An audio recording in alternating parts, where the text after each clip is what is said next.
Go ahead. You're alive. Okay, good morning. This is actually a special council meeting that is the continuation of the discussion that we started at our last meeting concerning the encampment. And we wanted further discussion. We brought some extra people in today that will be able to answer questions or provide more information. This is a workshop, so we do not have a plan to do actual public comment. We need this time as a council to really start formulating the plan that we promised that we would be working on. And that is why we're here today. So with that, let's get right to it. And do you want to open up with your? Sure. So I had emailed you something this morning that it occurred to us after the last meeting that it would likely be helpful to counselors if we just put together in writing. And does anyone not have a copy? I have paper copies because I acknowledge it was set to be late. It's helpful to have just in writing what the strategies are currently that the city is using in the train track encampment space. I actually don't intend to go over these because it's just putting in writing things that we have talked about verbally over the course of the last several weeks, but certainly if you have questions about it, myself or other folks here can answer. I really wanted to first start with giving an update on what the city staff that are sort of regularly in that space are seeing on the ground. I had given you an update last week that had indicated that the original numbers started somewhere around the 40s of individuals who are living in the encampment space. And then last week they dropped by approximately 10, understanding that it's a bit of a moving target. As of this week, the numbers are about 20 folks staying in that space overnight. And we're seeing sort of a corresponding increase in the number of individuals that are staying in warming centers as well. And so I think that sort of logically makes sense as it relates to the weather conditions that we're seeing outside right now. It's very cold. We've gotten several instances of snow. So, in my mind, that certainly makes sense that folks would stop sleeping in that space. But I think it would be fair for us to all acknowledge that a space with a high of 20 people staying in it overnight is meaningfully different than a space with over 40 people living there overnight. I mean, the gravity of that sort of safety issue and crisis situation has improved substantially over the course of the last 2 weeks. And so I think as we talk about strategies to address the encampment, we should really keep in mind that sort of the gravity of the situation, the temperature of the situation is going in the right direction. Okay. Any questions about that? Welcome, Councilor Fitch. I apologize. I had technical difficulties today. I didn't know it's important, so I apologize. Are you looking for just questions like about the memo or? Memo or the update on sort of what's happening in that space? Sure, I guess I'll just throw my first question out there. When I read through this memo and kind of did a little strategy check with Enacting Strategies, is this memo basically making a case for asking for more time? Because that's what it appears to be with some of the key strategies missing. Yeah, I mean, we can talk through the date. I think we've heard a lot of public input about the date. I imagine that will be a necessary component of this conversation today. I don't know that we're making a case for or against a particular change or a particular date. This was just sort of where we are. Okay, reason why I'm saying is just, I really appreciate the work that's being done so far. I guess my concerns are just, there's some critical strategies that are not being implemented. For example, strategy 10, sanitation, hygiene. I don't know if we've actually gone in there and tried to make trash pickup available for them, if we've done anything to make bathrooms available for them during this time.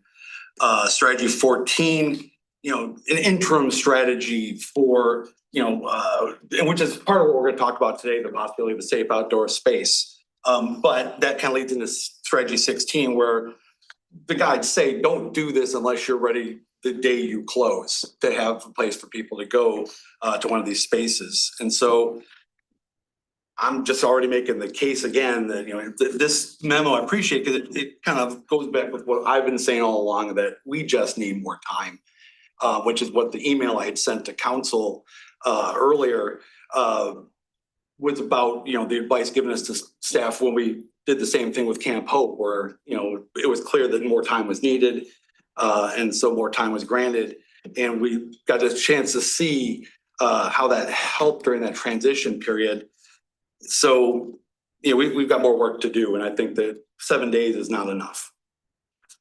Yeah, I think one of the questions that is in my mind, and it is truly a question, it is not one that I have explored with my very smart and expert team, is whether, given the numbers we have today, is there a way to allow people to safely stay in that space as we continue to work all of these strategies to try to move people from living outside into housing, but keep them away from the railroad, which would require potentially moving people from their current location, and also have them reside in a space where, in the event that they need public safety or emergency medicine assistance, that employees aren't trying to navigate an active railroad while responding to those spaces. I don't know that I have an answer today to tell you 100% yes, there would be a way to move people to essentially the city-owned portion of that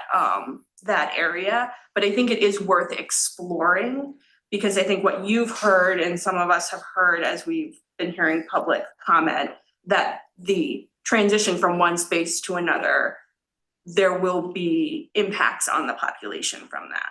Right, because my biggest concern is I don't want to trade the possibility of danger for the guarantee of it, because there will be harm regardless of what we decide as far as moving goes. So that's really the ultimate question, is we're going from a possibility of harm to a guarantee. And so I just want to make sure we fully weighed the risks as we're going through this. I think part of the discussion that some of us have had individually or whatever, if they were able to move away from the tracks, stay on city property, they would have to move their things, but not like they would have to move across town or to another total location. There are places down there that they would have the trash facilities. They could have, I don't know, maybe a porta potty down there or whatever could be looked at. If that is the least harm to them, that allows them to stay there safely, and to have only 20 staying overnight, that's not really the worst place they could be in. And it is accessible for, police, fire, EMS to get down there if they have to, without crossing tracks, without tripping over railroad ties. If the further you go that way, there's a lot of concern down there. It's also away from the businesses that have had concerns with people camping behind them. They're not there now. They're more up in this other area. If we were to move folks. Right. If we move them, they're going to be away from that. So I think it's something we should consider.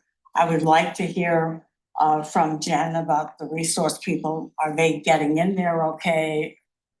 Is that something that can be done on a regular basis? So we will ask that of her when she joins us as well. Sure, and just so I don't lose this thought is, regarding the move, one of the concerns that was raised from the residents when I was meeting with them is tents are frozen to the ground now. So we may have to consider, because we try to pull them up, they're going to get destroyed. So we also have to consider as part of this, what can we do to help with a replacement tent or a structure or something if moving that way is what's decided, that's gonna have to be consideration. Council Flynn. I know there is an agency that has some tents that we could. So probably enough. My question, the 20-ish people, and this may not be a question you can answer, but like, are they engaging? Do we know what their plan is? Are there conversations happening with them? Jen has given me very detailed statistics about sort of the makeup of that population, but I feel like it would be best to hear it from Jen rather than have me just Yeah. struggle through it.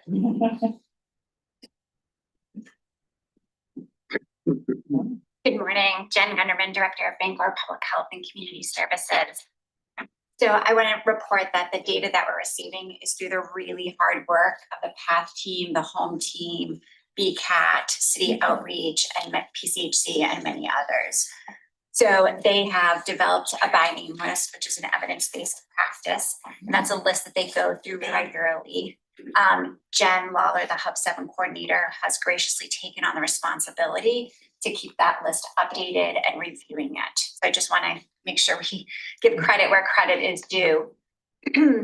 Of the 20 people that are still in that space, and the way that that has been defined is people who are in that space overnight and the day. It really is where they've been staying. And again, that ebbs and flows based upon weather and other situations. At this moment, of those 20 people, 6 people have a housing voucher. That means that they have been matched to a housing voucher, they've completed the paperwork, and now they are working with their case manager, PATH outreach worker, case manager to find housing.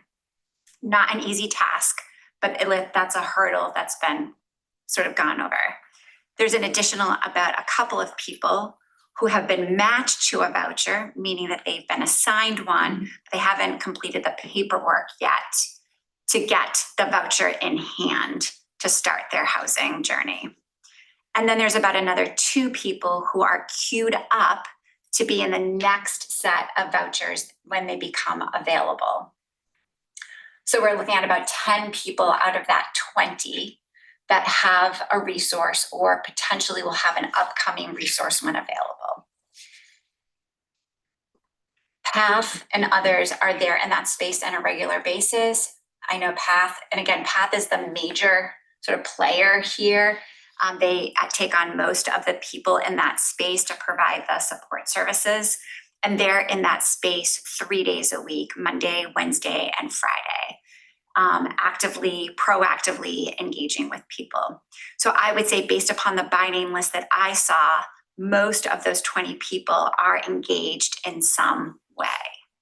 There's about another 10 individuals that they could sort of observe that still may have storage down in that area, but they may be going more to warming shelters, a friend's house, other locations, but they may be coming back during the day, keeping their stuff there. Of that 10, there are a couple people who have housing vouchers, and there's a couple of people who again have been matched to a voucher, but haven't finished the paperwork. When I say they haven't finished the paperwork, PATH and others are working with them to do that. It's not like, here's your paperwork, good luck. There's an active engagement. And then there's been about another 10 people that they have known that have lived in that space that aren't in that space now. There's maybe they still have a few things, but there hasn't been evidence that they've been in that space for a while for many different reasons. So that's kind of the overview of what engagement and resources look like in that space. Questions? Do there appear to be any who are just not engaging and not wanting to leave and not wanting to take action and just kind of want to be left alone? Yes, there's always a couple of people that feel that way for many different reasons. It's very complex, as you know.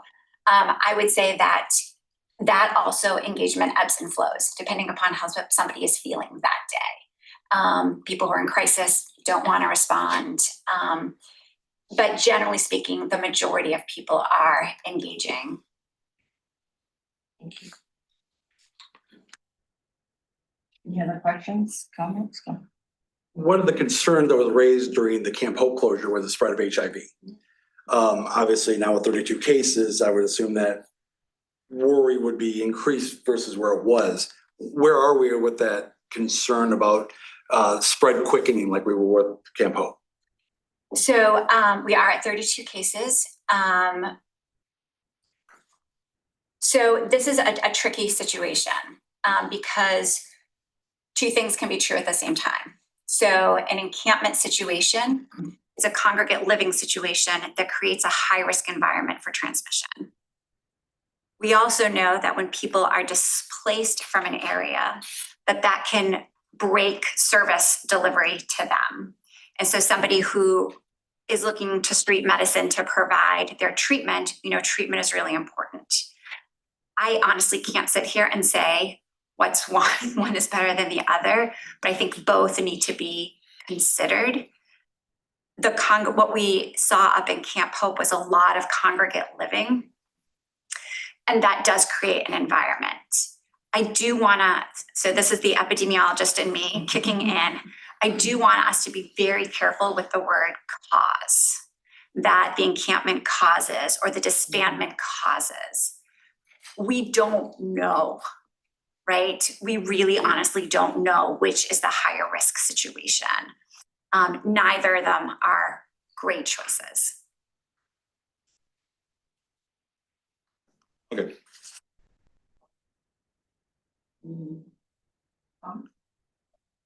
Yeah, financially, what's the cost of maintaining an encampment for us? Depends what you want in an encampment.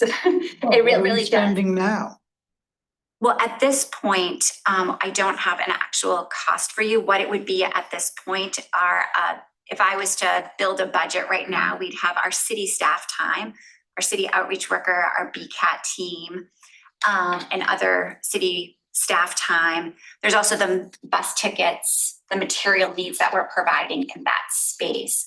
That's pretty much what the city has been providing. We have also provided trash bags for some maintenance in that area. So I'd say those are the predominant costs at this time. What a safe open space or authorized encampment would look like would definitely depend upon the infrastructure that you would want to build in that space. There are models out there, and there is some general estimations based upon the models that are seen in Colorado, Texas, about 2,000 a person per month. What are the models used in Maine? There are no models that are used in Maine. So we don't have anything to compare it to other than areas. Correct. What about New England?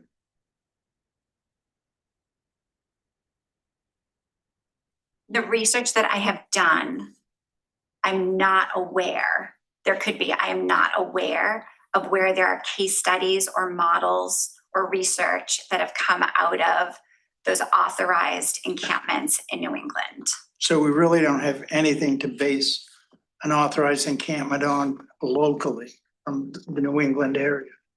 Not that. Not been a successful, could you say it's not been successful or never been tried? Don't know that history. Yeah. So we're the guinea pig. I see. Okay. Go ahead. So I've been doing some research into that, and the closest one I can find weather-wise is what they did in Missoula, Montana. Missoula, Montana, yeah. And so what they ended up seeing was a 50% positive exit rate to housing, which that's better than congregate shelters. So that's what got me turned on to this. I mean, the idea of a safe outdoor space is not a extra expense, it's a cost savings in the long run. I guess what we need to know is what's the type of resident of the area in Montana? I mean, I think, well, let me clarify. What do we have for these areas on the East Coast? There must be something besides everything we're talking about is the West. Their weather systems are different than ours. I'm sure the people have different approaches to things. So I think we need something more that's going on this side of the world as opposed to the western areas. And are there any encampments that are managed on the East Coast? And if there aren't, why are we even looking at it? If the East Coast hasn't proved to be a successful run, we're going to do it and find out all the problems? I mean, I'm confused. I don't think that's a question for Jen and I. Yeah, it's not. Council Fish, you haven't spoken yet. And I apologize again for being late. I very much wanted to be here even early. So I thought today we were going to focus on the immediate issue and what are potential solutions. There's not going to be a perfect one. And I know that we've mentioned an ongoing conversation about not getting here again, sort of in a reactive, responsive crisis mode. So I'm thinking before we get into long term, because I've been doing some research too, and today might not be the place to kind of give my decision or my opinions about it. But so today I thought we were going to focus on the issue at hand, see where we're at, and sort of give perhaps a sanctioned spot for this issue and see how we can work with our partners and then take it from here, because I've been very busy for a while, but I think I'm starting to see some conclusions here. And it's been rather eye-opening, but I don't know if today's the day, but it's definitely to do with the housing, the resources, the time, the history we've had of failures. And in fact, what I've come to find by the 10 or 15 communities similar to our size in cold weather, they realized a long time ago they're not experts in the homeless and substance use addiction. They partner with people who are. And when I look at the municipal time and energy and money we've spent being reactive and yet still failed, yet when you look at the dollars and the time and the resources, it's really quite unfair to the rest of the community. And yet here we are admitting we failed, and I think we need to admit we're not the experts and come up with a completely different strategy. And I do not believe it's municipal uses of time and money and resources. And when I've spoken with other communities, when I said to them we have encampments and homeless exist, how we react and how we partner with the experts is really, I think, a difference of where we're at and where they're not. So I'm just going to put that on the table for now and focus at the issue we have at hand. Hope we can help these individuals. And then we really need to talk about being smarter about this issue. Did you have something? Well, it sounds like what's on the table. I mean, again, for starters, for me, is we've got to stop going for a deadline and start going for a goal on these things. Closing the encampment, it didn't work out with Camp Hope, and I know that the argument's been like, well, does it matter if you give more time? Yeah, actually it does. It makes a big difference.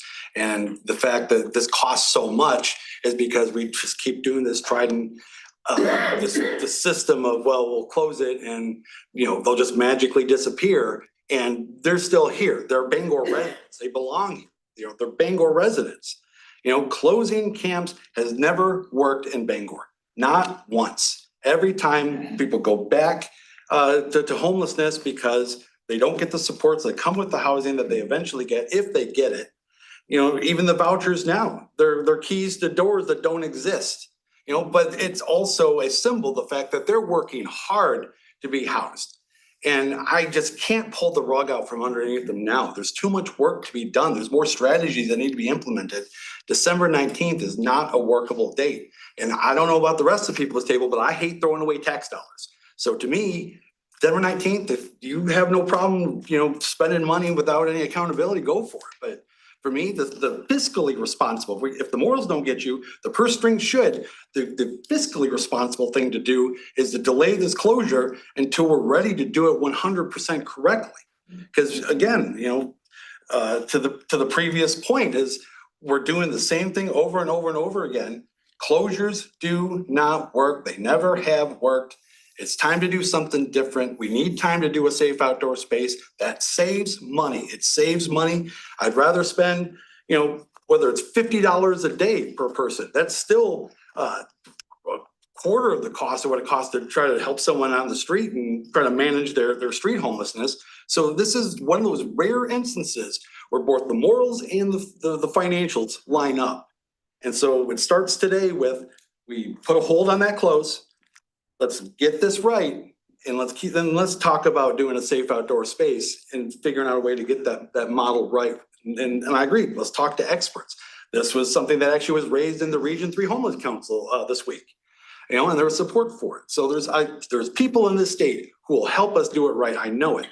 So, for me, let's start by just putting a pause on this closure date and circle back to how we're gonna, do the safe outdoor space. I have a question. First, before we put a halt on anything, we have to know where we stand with the railroad. Does anyone know?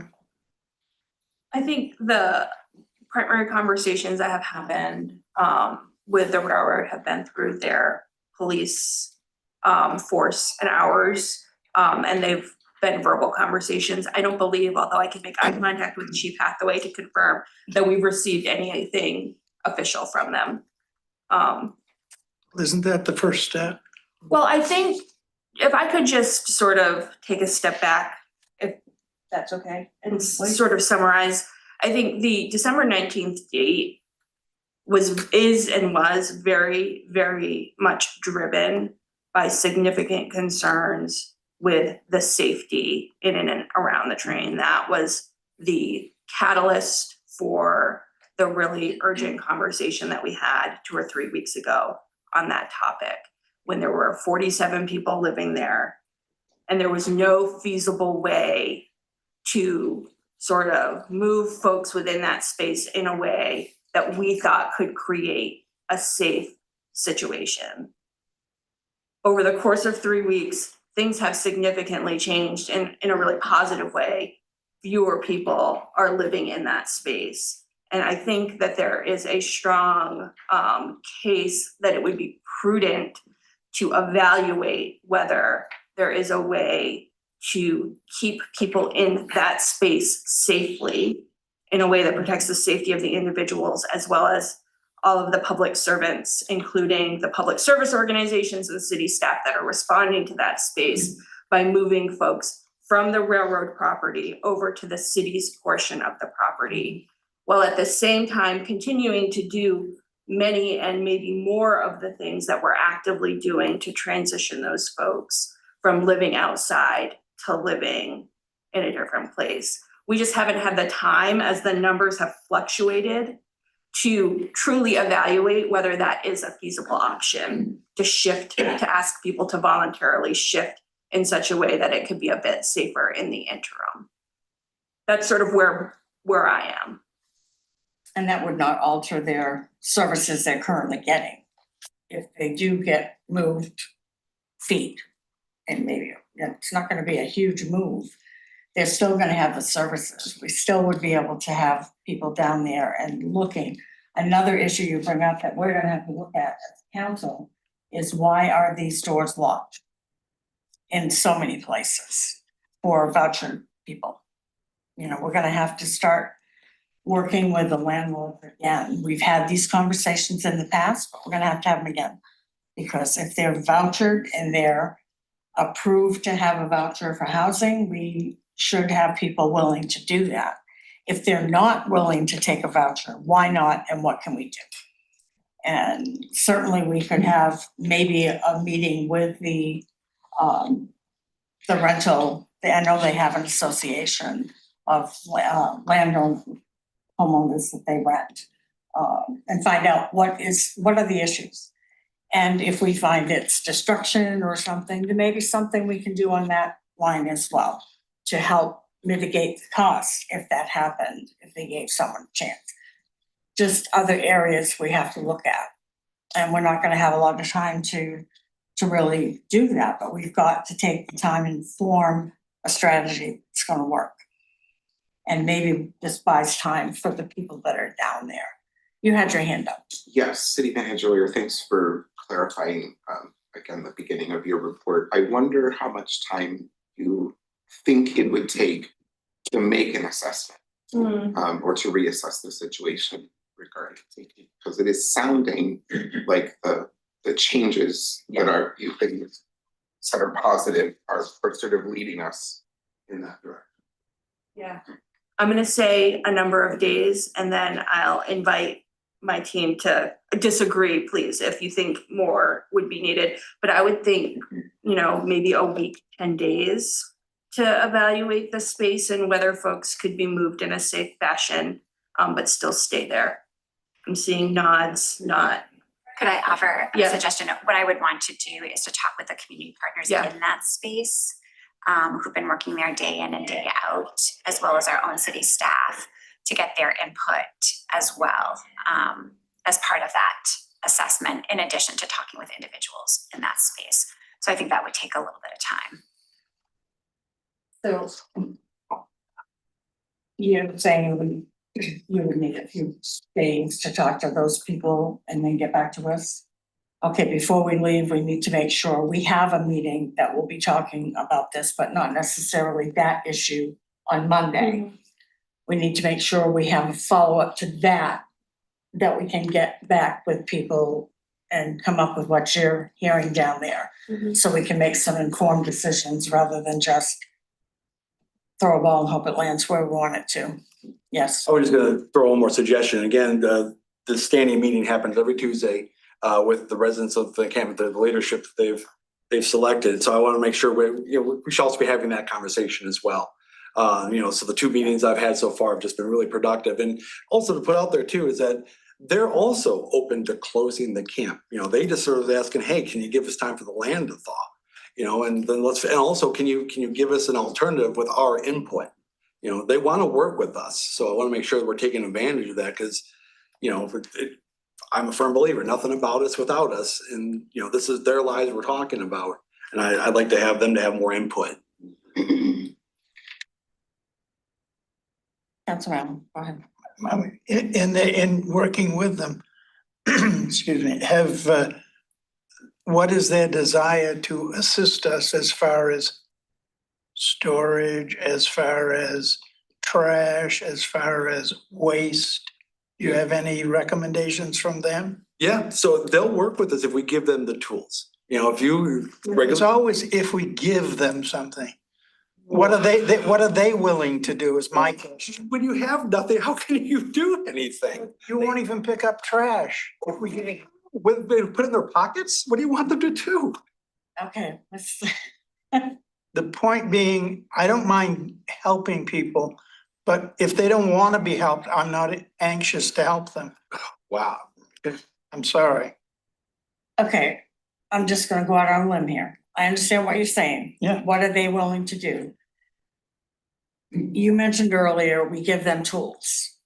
And the tools might be needle receptors, it might be trash bags, it might be things that they can take ownership of and take care of their own trash, pick up their own syringes, whatever.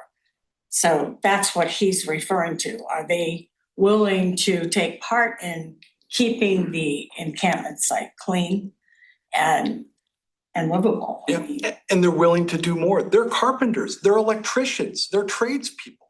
If they're willing to do it, it's hard to do those things when you're in survival mode 24/7. That's the issue we're at. Whereas we give them an opportunity to stabilize, they will contribute any way that they can.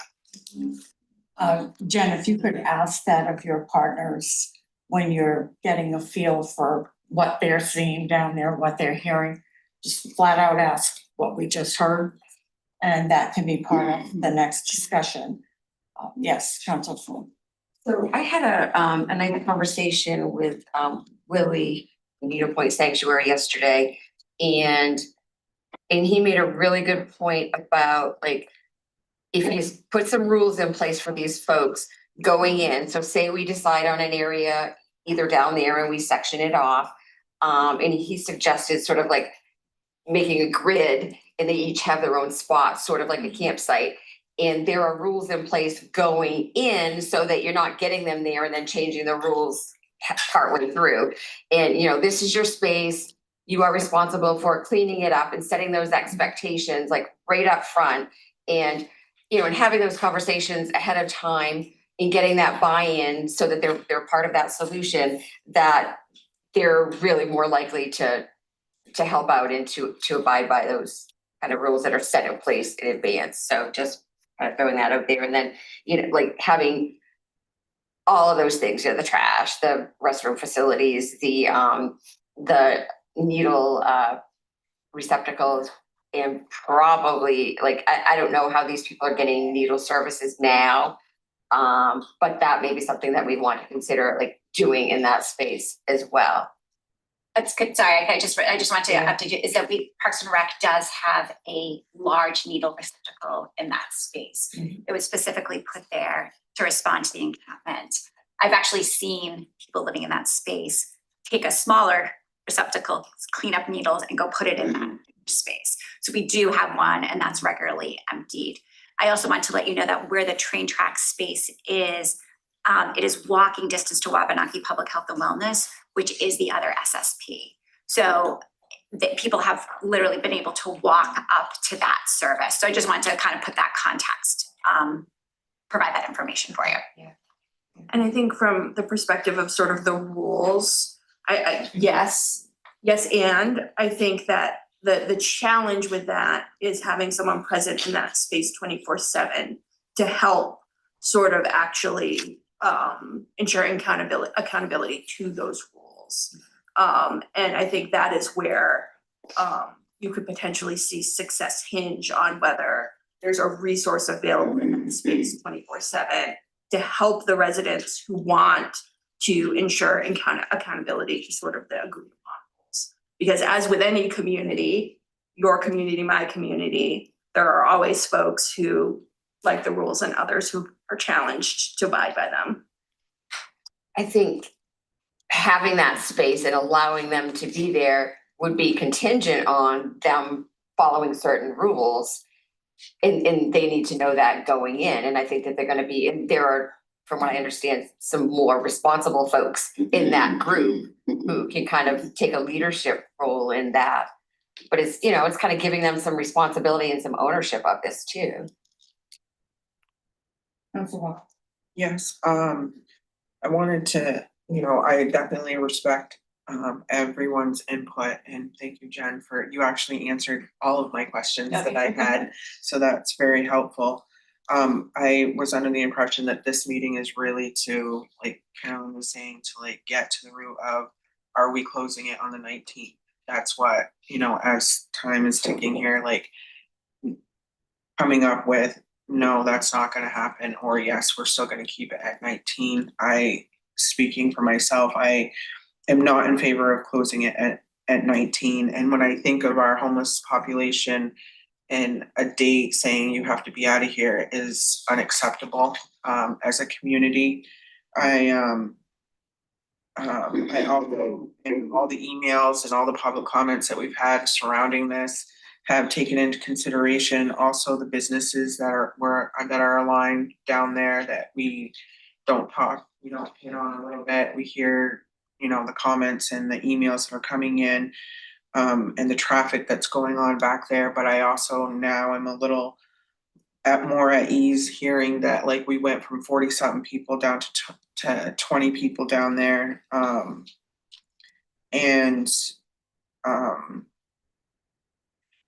And the work that's being done by the PAC team, the home team, all of your resources. I also think in the future when we line up these meetings that perhaps we could have a representative from those. I know that you do a really excellent job relaying that, but it would be nice for us to see and hear them from them moving forward. I did, my notes are so all over the place because you answered so many good questions. I did, you know, am saying, no, we're not gonna move you. I think springtime is a good time to really revisit that when it's the snow has melted and it's not freezing. Letting them have breath, like we're not gonna have to move. But I do understand, and when we had a meeting before, I was like, oh, the rain that we were having, the snow that we're having to uproot their home, their tents and stuff is a lot of work. Someone said it earlier, like living in survival mode is really hard. They become very tired very quickly. It can, I also think that like when we had discussed maybe a porta potty down there, but you had answered a lot of questions too about the needle box being there, a place for them to use the restroom. I will say that I work in this community and with a lot of the unhoused population. And I met with a couple people yesterday that are still currently there. And I think a lot of them are willing to be the percentage, the positivity of using the resources that are available. But at the same time, I think they're tired, and I think that they just want to be left alone for a little bit. You know, that's their home.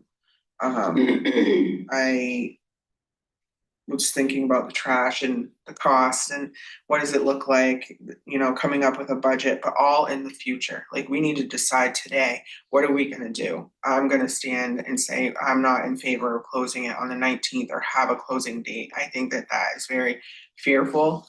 I think that, and that we're working on short-term, medium goals and long-term goals and longer-term goals. And we're constantly trying to do it in this amount of time that we have, and that's not realistic for us to have to work on all that right now. So what is it that we're looking at right now?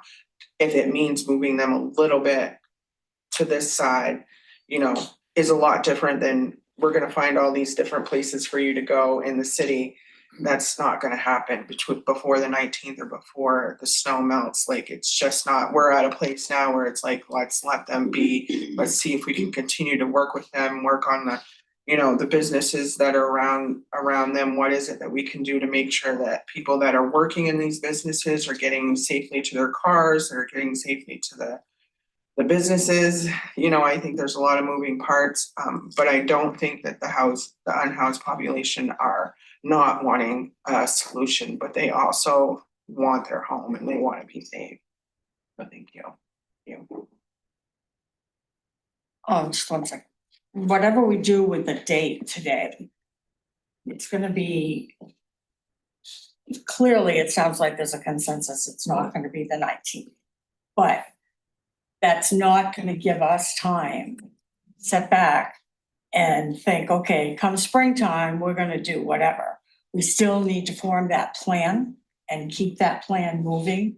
And we do that with the assistance of your department and all of the departments that are sitting in the front row right there.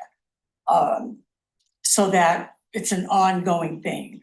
And this changes daily. You tell us the numbers change daily, and we've seen it. So we can't just say, okay, we're gonna change the date and it's gonna be this. So we've got a little breathing room. No, we're not gonna have that much breathing room. We need to keep our foot on the gas because this is it could develop somewhere else in the city. And we need to know how to handle those specific things. So we'll be working more on those and having more meetings and adding things to some committees as depending on what we finally decide today. So just like she had her hand up. But My concern about putting the date out is similar to what we had at the city post. Once we set the date out, it seemed like the population grew. It was almost like, oh, so this is okay. And then I think that not just those that are in service, but it almost attracted others that it was like, okay, the city allows the encampments and you can come from wherever. And other towns will even say Bangor's got an encampment. So I don't know how we can control.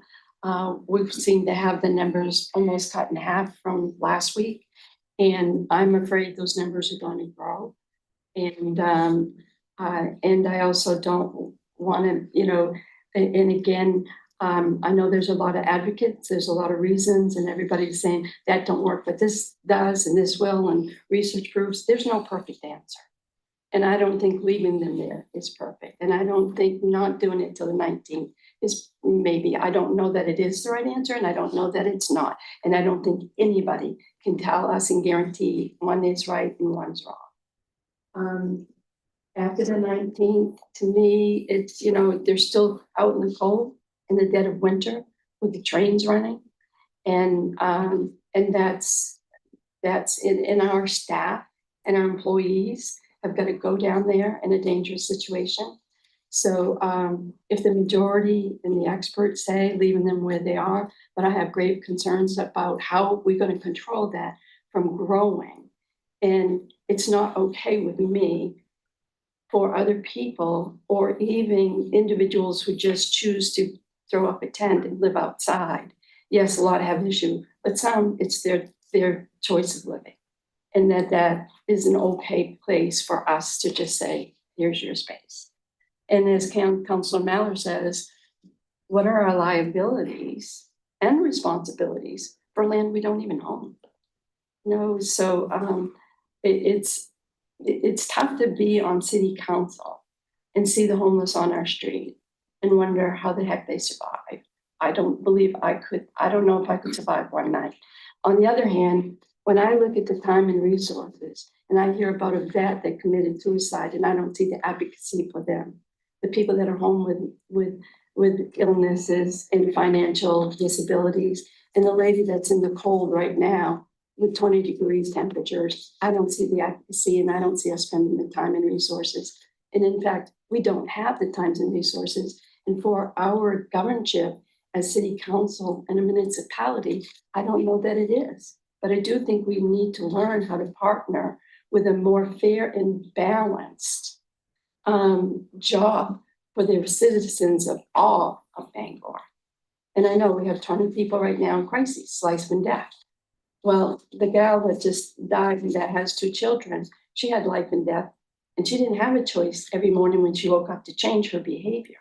Her destiny to die was there for her. She had no choice.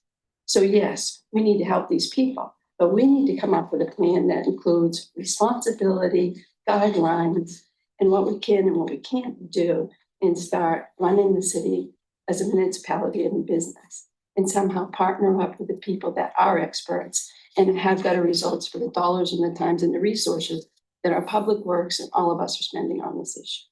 And I'm not heartless. It's just, we have a lot of other citizens out there in crisis too. And no matter what we do, we're going to always have homeless, no matter what program, encampment, no encampment, all the calls and research I've been doing, homelessness is going to exist. It's how we respond to it that we have to improve on. Councilor Carthy. I am interested, Jen, if you have a comprehensive list of outside of the city community partners who are actively engaged in these spaces and the types of work that they are doing, so that I can have a better idea of actually what resources are out there. I am in favor of delaying, especially if we're able to find out that it's much safer than it was before, and certainly because the human consequences of doing that would be catastrophic. But I am certainly interested in hearing about the community partners.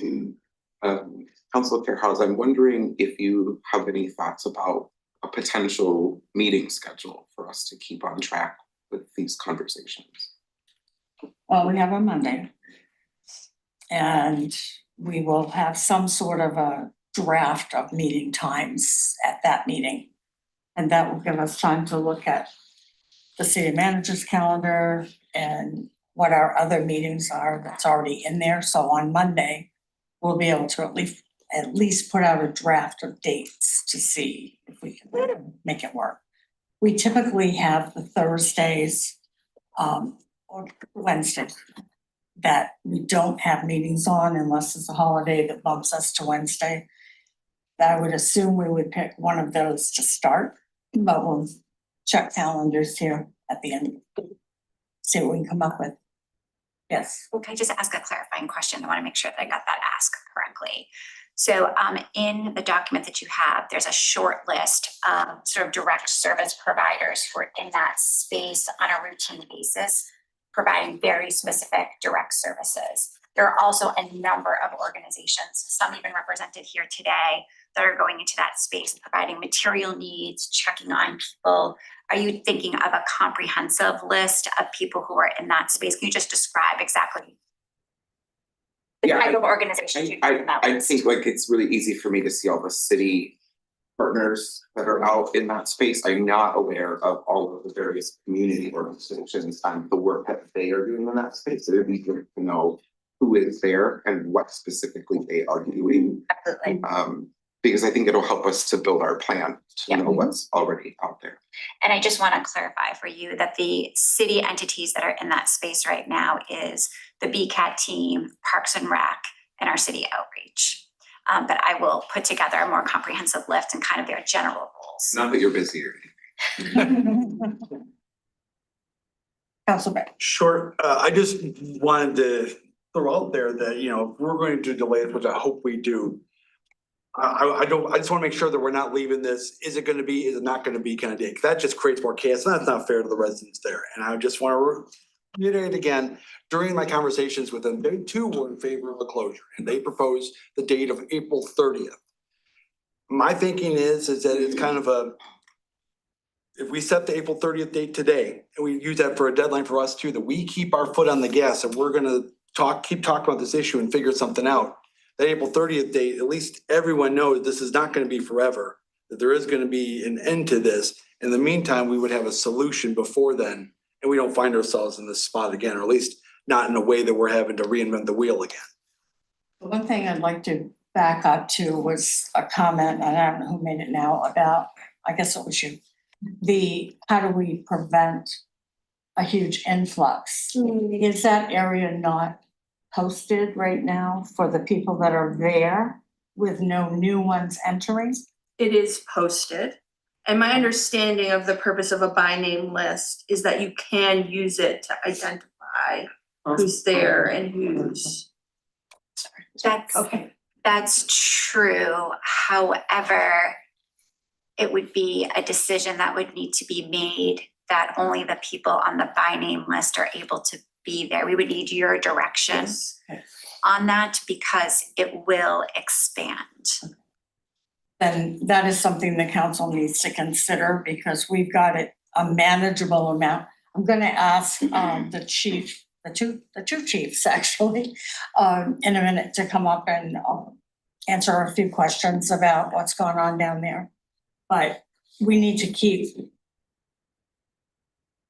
low numbers if we can. Okay, you had your hand up and then Councilor Flynn. Yeah, just a question about that number and the by name list. When we're looking at the safety of the space, is it possible to determine how many people that space can adequately accommodate so that we have an idea of what? I think that will be a question for the departments to figure out. I'm not aware of any magic number of, so the space there, you've got a few things you need to consider. It's not just the active railroad track. It's also the water will start to heave the ice, sometimes up the side. And then one of the things that I have recognized is I think I've mentioned the high road above. So when the snow plow comes over, it's dumping snow down below onto where the tracks are. So to find that sweet spot of far enough away from the railroad track, far enough away from not getting crushed by snow, I think that's something that there's no data out there to suggest what's a safe place. I think that would be part of the assessment that would need to happen with many departments. Okay, Councilor Flynn. I just want to say regarding a deadline, like I have those same concerns that you have with it growing. So I think keeping track of those people, but there is actually research that having a deadline that either not having a deadline or having a deadline that's too far out can result in procrastination or lack of action. It's like, I don't have to do anything. And I think that's just human nature. I mean, if I don't have a deadline at work, I'm going to do the other things that do have deadlines first, right? So if you don't have something, so I do think we should move it because I think it's a little bit unrealistic at this point. But pushing it out too far to the end of April or not having one at all, I think is gonna result in like folks hunkering down and not like proactively working on a more permanent solution. Just one second. When we had the Valley Avenue, wasn't it there that if they were engaged in the process and working with people and filling out paperwork, that was one of the criteria for them to stay there? So I was not here for the Valley Ave, others could speak to that, but for the Hope House encampment, that was part of the criteria. Okay. That they would have to continue to be engaged, and we had to define what engagement meant. Okay. I think that can be challenging because engagement can vary Right. day to day. But that was a strategy that was used. I know with Camp Hope, I'm sure other departments can speak to other places. But your teams are probably using that still to some extent. The teams that are in there working with the people on a daily basis, they know who's engaged and who isn't. They do. And again, engagement is something that we would just want to have lots of clarity on, because Sure. when you tell someone they have to leave a space because they're not engaged, they will say, yeah, but I talked to you this day, right? Of course. And that is engagement. So we would just want to make sure that we're really clear with the expectations of what engagement looks like. But right now, the property is posted. Likewise, I think, I don't wanna set a date, to April 30th or March 30th or June 30th. Because I think, you know, and things may have not been done perfectly in Camp Hope. We learned a lot from Camp Hope, but in another way, we seem to be not giving credit to the things that worked well and almost missed. And part of that, I think, was because there was a date. It encouraged the campers themselves willingly and not to kind of somehow internally muster the desire to get more involved. And I think that if we put out a date, if they're engaging, I want to be able to help incentivize them to continue to be engaged and not let that lapse. So I think we need to stay, I think we're all in agreement. I'll make the time to come in. I think we all will. If I can't make any meeting, I want to participate, but this has got to be an ongoing subject and even continuously assess what's going on down there. But to set a date and for extending it, if that's what the majority feels, and it sounds like perhaps that's the right decision right now. But setting a date right now, no, I'd rather get continued updates, continued assessments, and see where we are along simultaneously trying to continue the conversation about what our policies or what our strategies are going to be about our homeless issue in general on the side and another topic, you know, with maybe other meetings. Okay, can we hear from the two chiefs and? Well, the receipt purposes.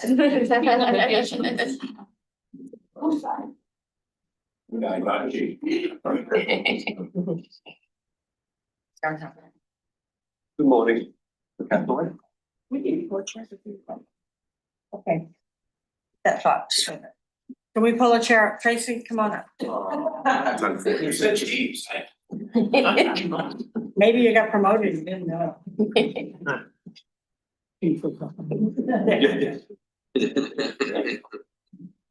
Okay. It would be really nice if the three of you who spent a great deal of time down there or knew of things that are going on down there to give us your perspective of the conversation so far. If they are to remain there, move them back, is it doable? Is that a road we shouldn't travel at all? We're not the experts. We're just trying to figure something out to give those people a little sense of security as to what's going on. It's going to be today, next week, next month. But is it doable with what we're saying and the things you're seeing? I'll start with, we have had conversations with the railroad, the law enforcement arm. They have concerns about the safety of the folks on site and the concerns with their staff, maintenance staff that is working on the railroad tracks. They have indicated that they do not want folks to remain on their property. They wanted us to seek better options for those folks. A week or so ago, we spoke with the leadership at the railroad police and asked if we could hold until the 19th. At that time, that was the date that we were working with. We agreed to that.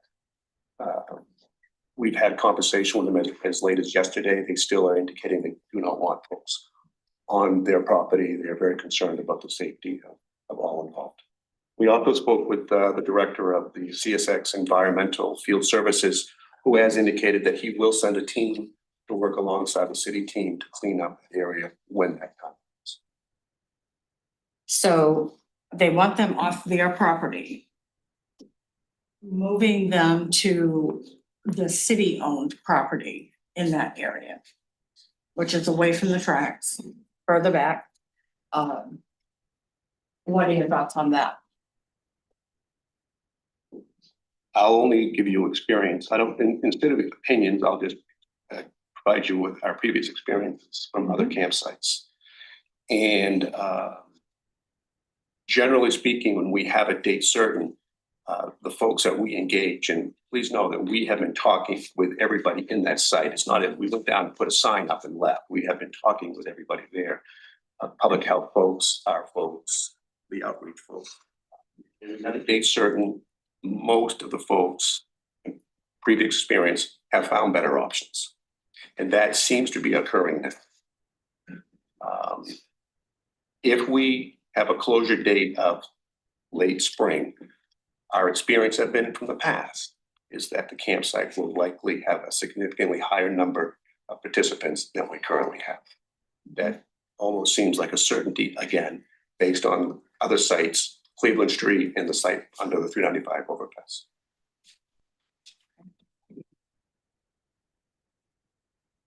So let me preface my comments by giving you a framing of where I'm at. My life exists in doom and gloom from the fire department and the EMS side, and we're always looking at the worst case scenario.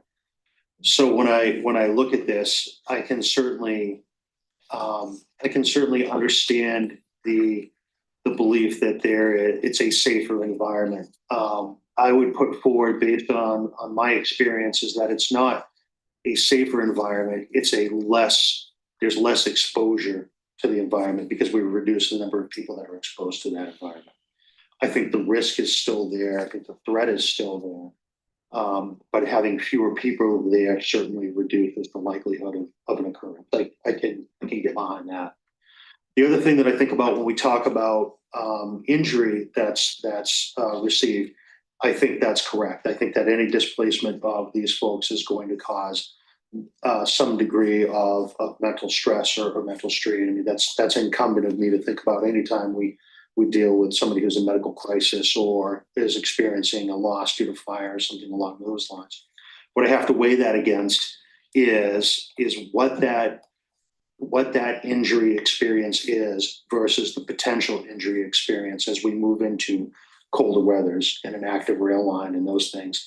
And when I measure the two right now, the injury that I see, and I don't, this is probably going to sound like I am downplaying it, but I really don't mean it, because I know it's a tangible and can occur as a physical presentation. It's more a matter of I'm going to say inconvenience, but that's almost not the right word to use. It's a matter of displacement. It's a matter of discomfort, if you will, to get these people moved into a different space or out of the space that they're in now. You're asking them to upheave their lives.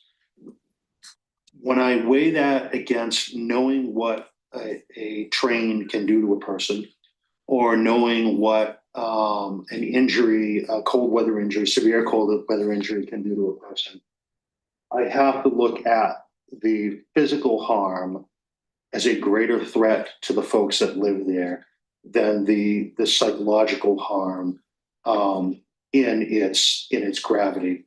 Understandably, that people are going to be upset. I get that. They don't want to move. I understand all of that.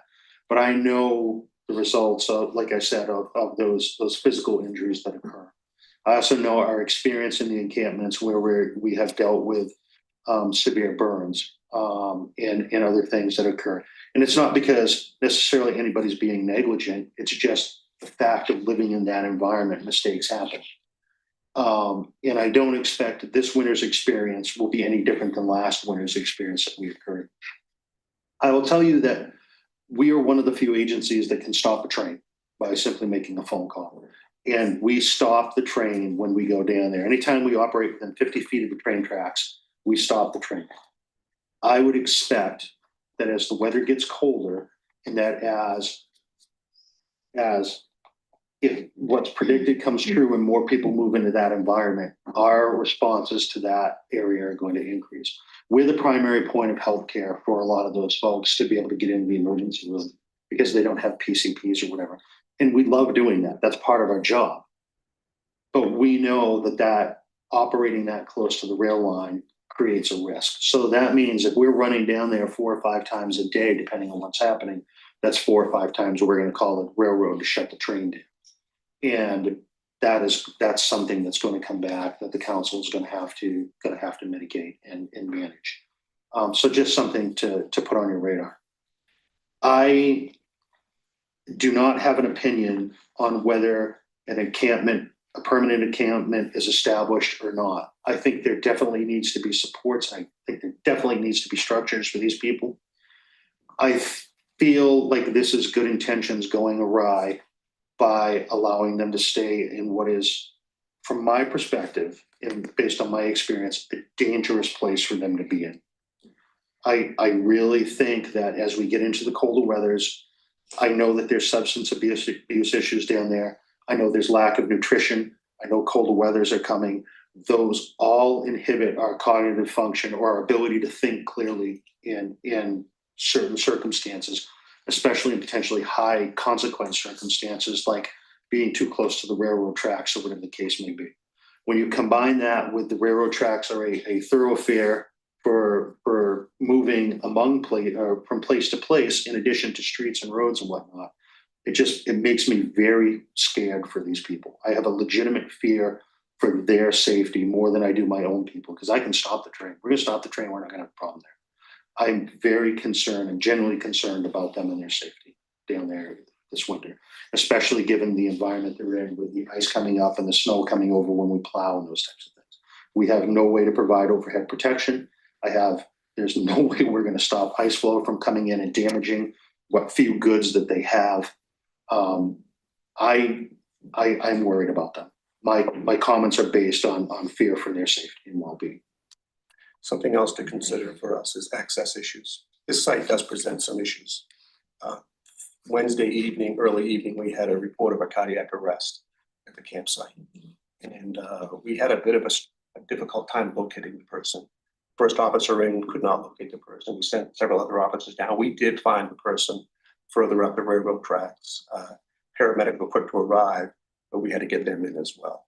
It's a little more of a complicated site to respond to for medical emergencies than previous sites that we've had. We will always get to the person in crisis. That does not matter where they are. We will find them.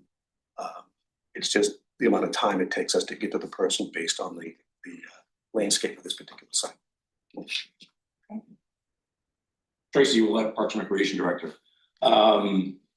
First, to just review, as Public Health Director shared with you, excuse me, our park rangers have been engaging at this site, as well as some of the other sites. And what I would share with you is similar to what Police Chief, Fire Chief, and Public Health Director have shared with you as far as experience. I will tell you that within the City Manager mentioned, as well as Public Health Director, we have placed a receptacle down there for syringe waste. We have, through our engagement with our park rangers, done random trash pickups down there as well. That gets to be more of a challenge when it was at its height. As far as previous experiences, I would share the same sentiment with you that the Police Chief has shared with you. This discussion, the conditions, the scenario that we're seeing now Again, at Penobscot Plaza along the tracks follows the similar experiences that we've had with other sites here over the years. Starting at I-395, progressing to Cleveland Street, parallel to that, the experience we had on Valley Avenue, back to Cleveland Street, and time and effort and resources that were committed to resolve that scenario. In the case of Valley Avenue, we were assisted for the first time by a Housing Urban Development Technical Assistance Team, which provided some good approaches for, we think, good approaches for us, allowed us to engage those folks, and we were meeting, regularly engaging with those folks, with many of the same organizations that you've heard about this morning. We, in addition, have tended to engage in some of the colder nights with our park rangers to ensure safety. And safety, you've heard, is certainly a paramount piece to why we're here today, and the concerns of it. Our park rangers are hearing the same thing that the police officers and DCAT are hearing the same thing that the fire department is hearing. So our experience has been, as the police chief described to you previously, when we've traveled down this path of discussion. Okay, questions for? Not so much a question, just a comment. I guess, because we will have this conversation again. There's gonna be more encampments. Can we start having them in the summer instead of the winter? That going forward, let's start talking about these sooner. Because these campings are forming and we know they're forming, but this last minute decision to sweep them, we gotta start thinking sooner. I suspect that will be on the proposed dates for meetings. We might as well carry it through the summer.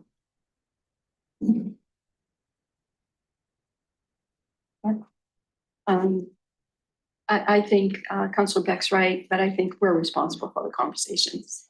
We have to have a plan. We have to better address this instead of we react. So, that problem's on us. And listening to, when we respond to the emotional side that we want to is helpful to meet our vulnerable people where they're at. Sometimes we have to make, I think, a tough decision. And when I hear the safety issue, they'd like to be there, maybe emotionally, psychologically, it'd be better if we can stay in their homes. But after listening to this and hearing the railroad, basically it's their land and they said the 19th is it. I think we have to do all that we can. So having heard this, I think I'm more engaged to say that I feel yours. But if you consider the safety issues of life and death and the fact that the railroad owns the property and they've given us the 19th, it's the 19th. We'll do the best we can. Other comments? Bring me a plan for everybody, where they're gonna go. Bring me a plan. Where are they We're gonna go? always gonna go ahead. We can do the best we can. Right, and the best we can right now is we need to work with them. We need to have conversation with them. You know who's not at this table? The people who actually live in there. We're making a decision for people and say, all of the risks here are very real. And these are all risks they brought up. And you know what? Here's the thing. They're not afraid of the trains. They're not afraid of the snow. They're gonna deal with it. You know who they're afraid of? Us. What we're gonna do to them. They're afraid of us. And so I would have been okay with the 19th if there was a solid plan in front of it and said, we thought of it all. We got all the 19 strategies. We got it all together. Here it is in writing. Here's the blueprint. We don't have a plan and we're gonna just ship everyone off. And guess what? We'll see you in 3 months, just like Jenna Jones told us in that email I sent. Those words were prophetic. Well, here we are again, just like she said. I'm with you, Councilor Fish. We need a long-term strategy and we're working on it. I put forward the draft for that housing committee because we do need experts to come talk to us about this. We are going to work on it. But for right now, I'm not willing to trade the potential for danger for the certainty of it. There will be certain danger to people. Harm will be done to them if we do this. We gotta come up with a plan for right now And we're not, whatever the plan ends up ultimately being, we are not gonna do it by the 19th. Council Flow? My understanding is that these folks are agreeable to the former Camp Hope location.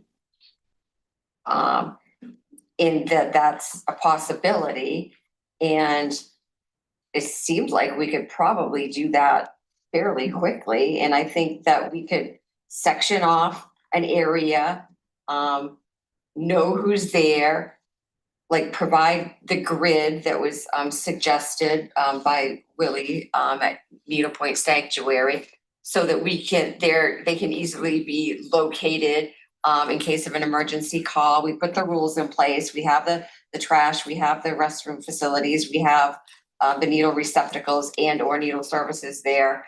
And perhaps even bring someone in. I know that we've had some emails from some folks who are willing to step in and help run it. But to me, that seems like it could be a doable short-term solution. If I might, I truly would recommend, and we can absolutely put together a budget for what we think that would take to do that in a way that was safe and humane for the residents who would be living there. But I just have to say, I don't think we have the capacity as a city with the resources we have at this second to manage that in a way that would be safe and ensure a safe and healthy outcome. I think you would have to have someone on site paid 24 hours a day for safety and security and to help manage challenges. Otherwise, you're going to see a lot of people interested in taking advantage of the situation of those individuals who are in crisis. Council Carson? Yeah, thank you, all of you, for your reports, and certainly the point about safety is well taken. I come from a railroad family. I also understand what trains can do to a person. I'm wondering if your assessment changes, the assessment, the report that all of you just gave, is that for both the railroad property and the city portion of the property? Or does the assessment change in your mind when we talk about the city portion of the property? Is there any differences in each of your minds between where they are now and that space? I would say one, I think we'd want to like comprehensively discuss that, but I'm very happy for Chief Lowe and Chief Hathaway to give you their initial thoughts. I think there's pretty comprehensive input. From a response model, I don't know that it changes. I don't think anything, so from my perspective, you know, being around the railroad tracks and living in that environment, I don't see that my assessment would change any. I would have to think a bit more, I think, but sitting here now, I don't think I see.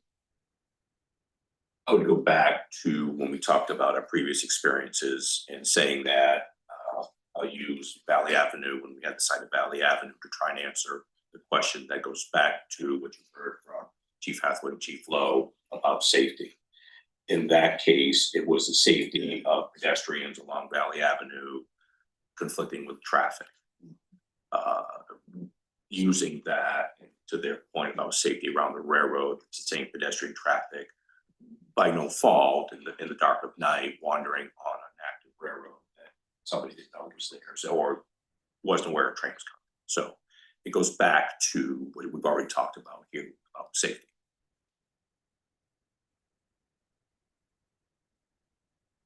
Counselor, if I may, I don't want people to get pigeonholed into it's just the train is going to hit you. There's a certain area around that train as it moves where you're in a snag zone. Or if for whatever reason some strapping has come loose, or there's a wooden plank that's hanging off the side or whatever that extends out several feet. That's another, again, hypothetical, but that's the world that I live in. And they're all things that I consider when I send resources down or we look at and setting up things around rail lines. So.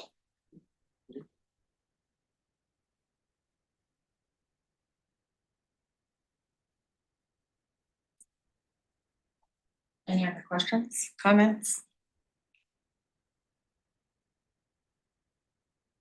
Thank you for your input. It's helpful. Thank you.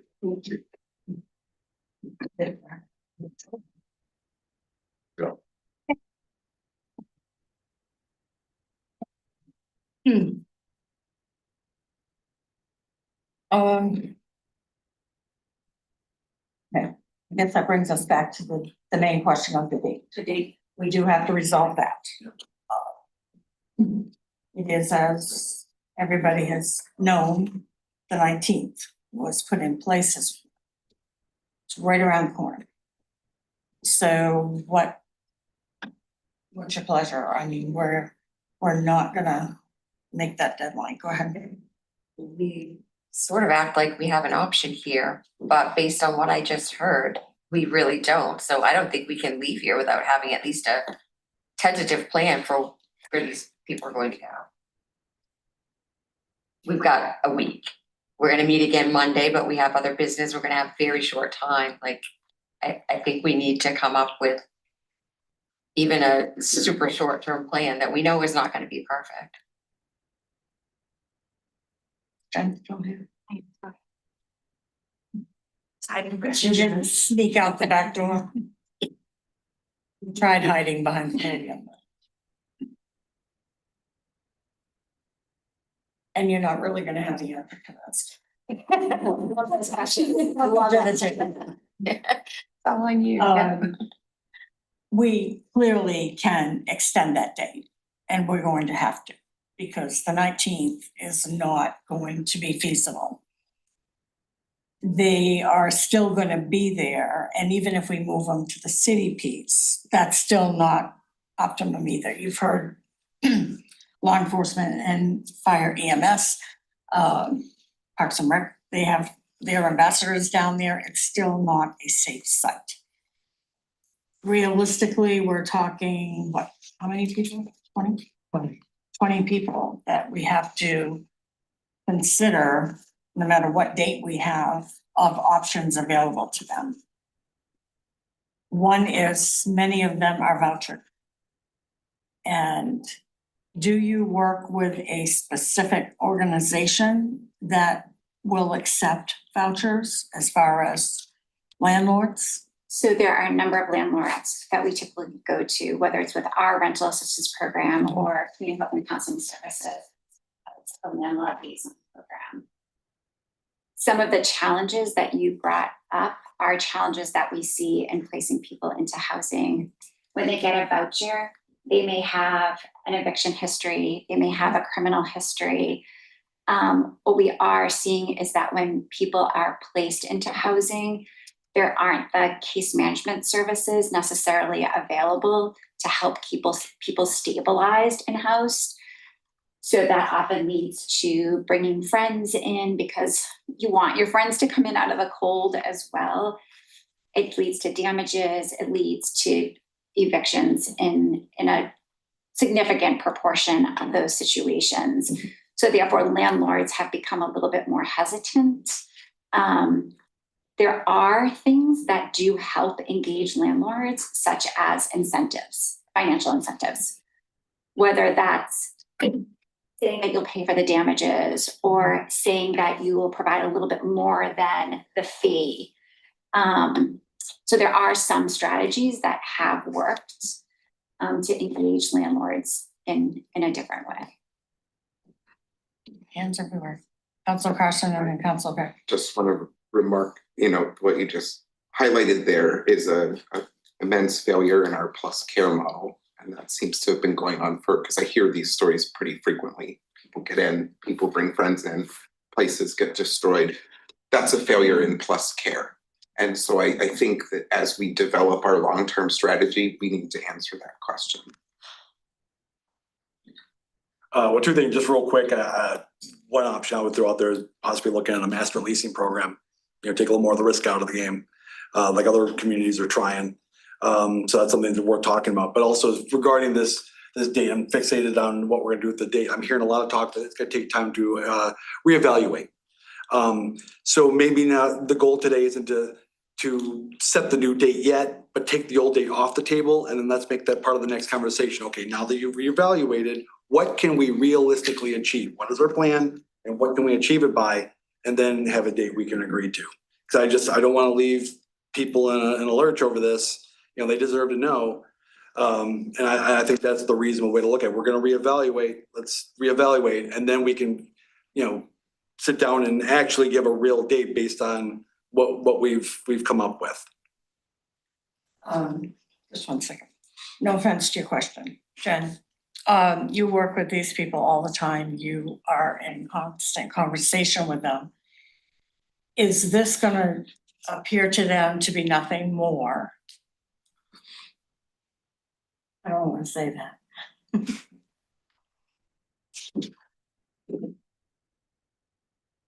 Just say it. Is it gonna be more lip service to them? First, I want to recognize this is so hard. This is so hard. When I go back to what the evidence is, I do want to go back to something that Councilor Balloon said. Dates are important. Dates are important to keep people motivated. It's important to keep people engaged. It's important for community organizations working in the space to be working towards a goal. Now, I'm not saying anything about the 19th. I'm just talking about setting a date. That is an important part of this strategy. If you look at how things are done, you know, before Jenna left, she had great conversations with some leading experts, including some in Dallas, Texas. A date is important. I think there's a lot of questions with whatever we do with the date or what decisions that you make, because the next question is going to be, who is allowed to be in that space until that date? And we can say, well, it's just the people on the by name list. What's challenging about that is there are a lot of day visitors in that space that can often stay over in that space to be with their friends, or it's dark, or they don't want to leave, right? So I think there'll be more questions. I think there's the question of the date. There's the question of who should be in that space until that date. And then there are like, what are the other supporting services, like more trash or more conversations? What are the other strategies to bring into this space? What I can share with you is all the tools that we have the resources for are in that space right now. There are absolutely other things we can do on the 19 strategies. And when I put this list together, it was not to say that we've been doing those 19 strategies comprehensively. It was more like, this is the guidance that we've used, and these are how we've aligned some of our activities.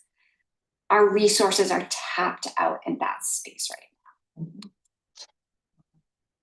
You have your hand up. Well, still the biggest concern, if the railroad has said they want them out by the 19th, we have to go back to them and say, we want to extend it. So we really don't know what we have a right to do yet. I mean, if they're there illegally and they want them out, I assume it's the responsibility of the local constabulary to get them out. We don't have anything to say about it. It's not our land.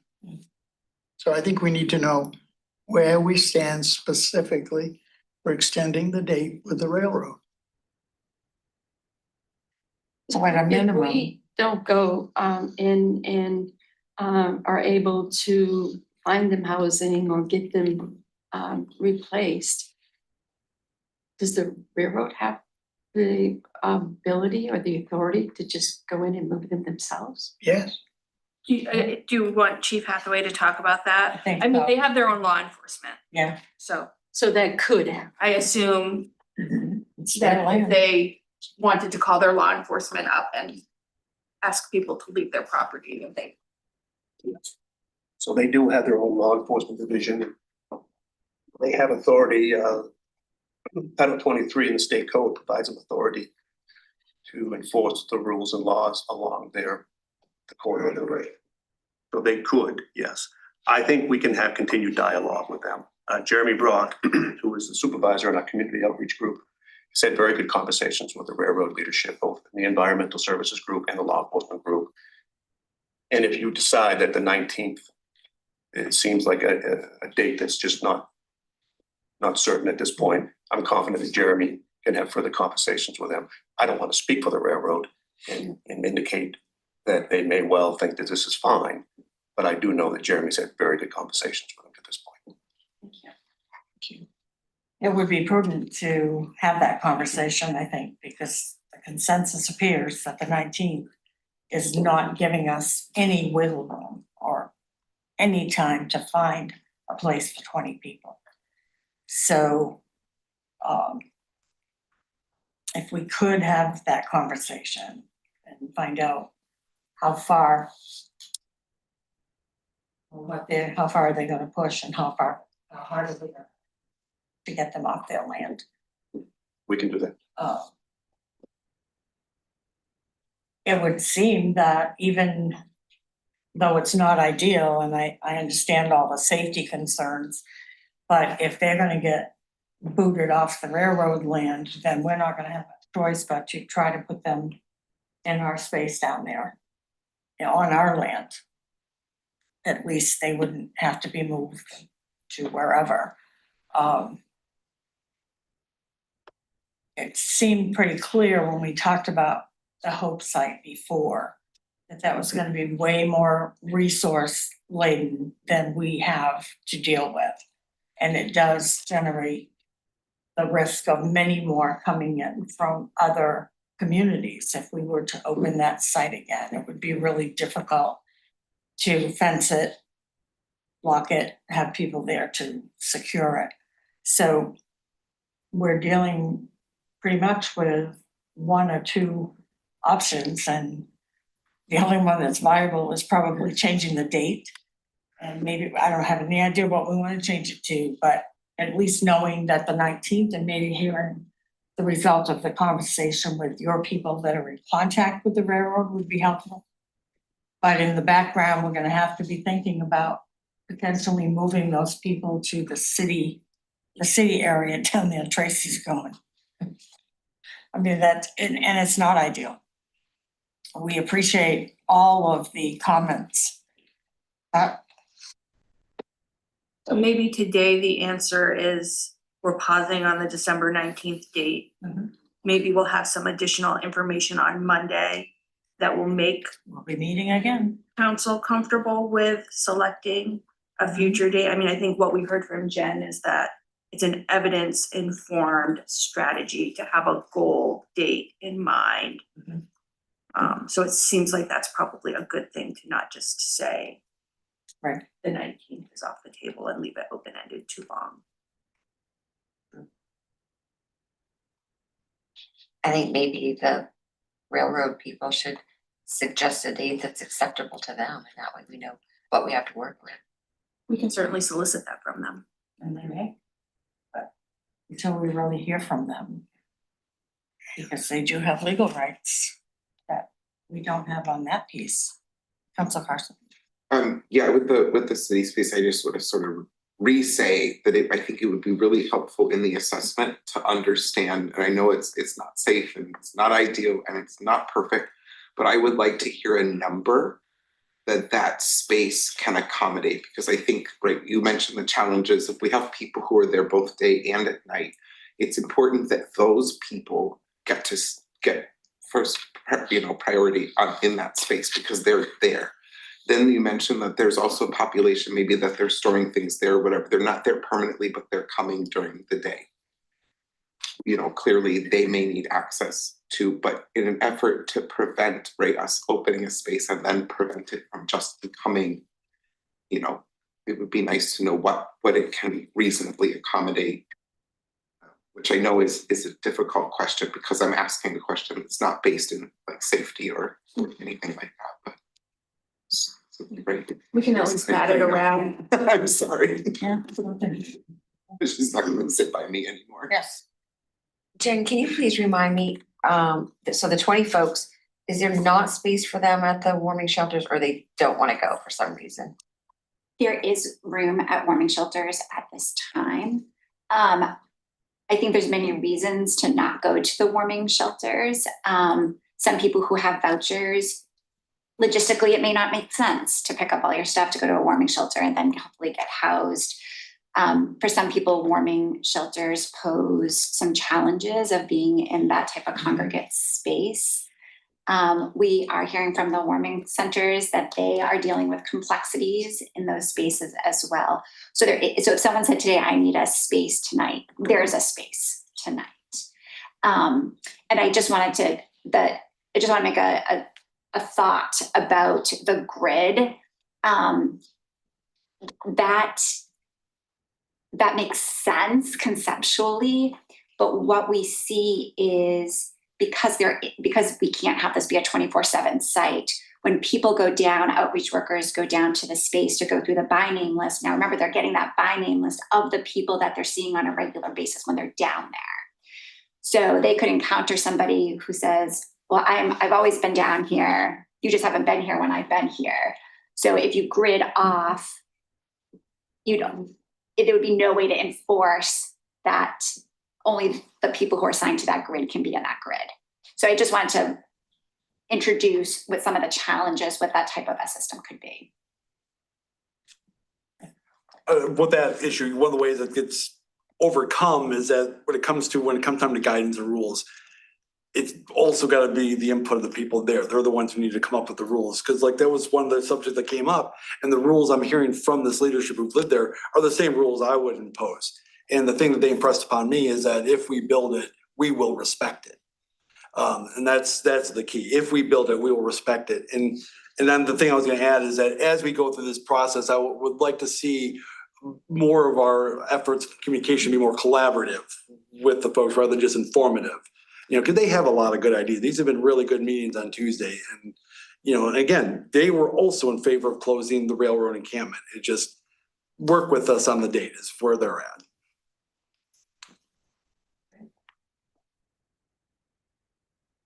So I think we have our direction as far as next steps for the information that we will bring to you on Monday. I do have one more item I would like to discuss. And I think this conversation really exemplifies why I want to discuss it.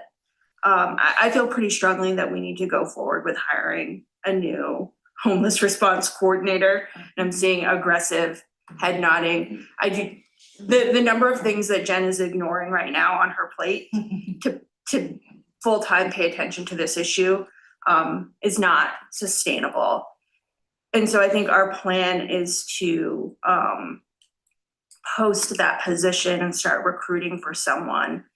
I think the challenge with that recruitment is going to be that the funding ends for that position at the end of 2026, and we will need to incorporate that funding into our operating budget if we believe that position should go forward.